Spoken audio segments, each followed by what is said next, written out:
Hello students, so let's read this question. The question is the Boolean expression negation of P and negation of Q or P is equivalent to which of the following options. Okay. So सबसे पहले जो हमारा given Boolean expression in negation P and negation of Q and then और P इसको simplify करता है that is equal to अगर negation आपका जाता है तो आपको पता होगा कि negation of P and Q जो होता है वो negation of P और ये हमारा क्या होता है डी मॉर्गन्स लॉ तो negation of Q तो ये जाएगा negation of P और negation of Q और P इसको सिंप्लीफाई करते हैं तो ये जाएगा negation of P और Q वाई सो हमारा डबल कॉम्प्लीमेंट जो लॉ होता है तो negation of Q बन जाएगा और P।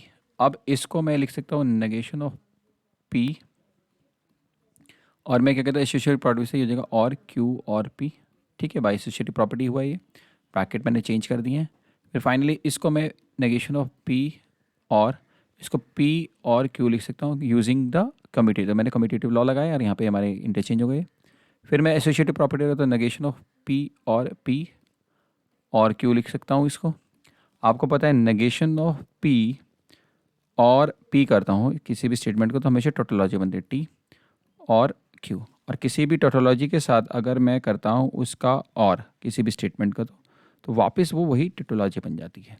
तो ये ओवरऑल सिंप्लीफाई हो गई टोटोलॉजी है। तो this is Boolean expression is a tautology. ठीक है तो अब इनमें से जो भी 1 2 3 और 4 ऑप्शंस में जो भी टोटोलॉजी बन जाएगा वही हमारा करेक्ट ऑप्शन हो जाएगा। तो अगर मैं फर्स्ट ऑप्शन को ट्राई करता हूँ Q implies P and Q तो इसको मैं सिंप्लीफाई करूँगा तो ये हो जाएगा negation ऑफ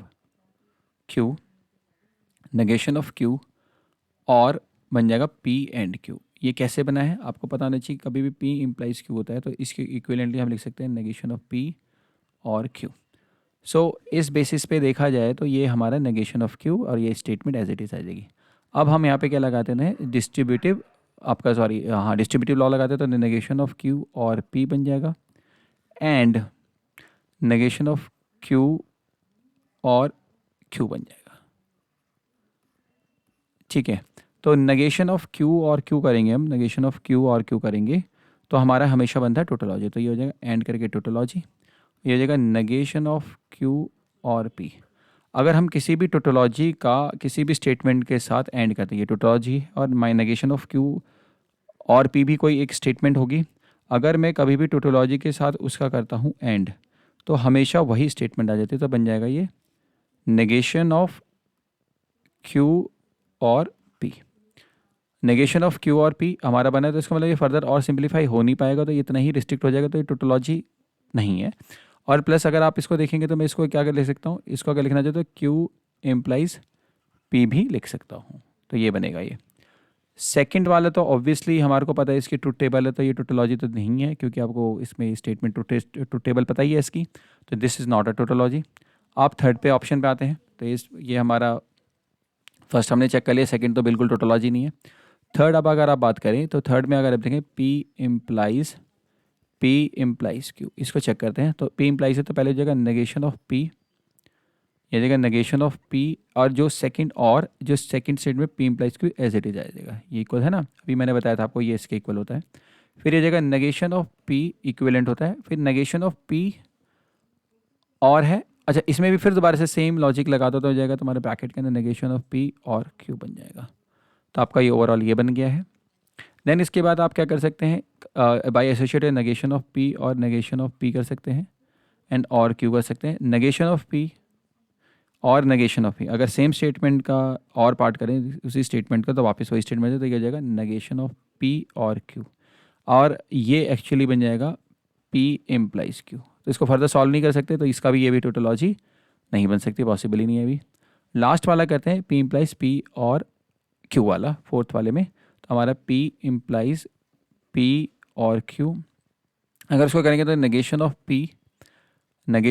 P और P और Q बन जाएगा ये।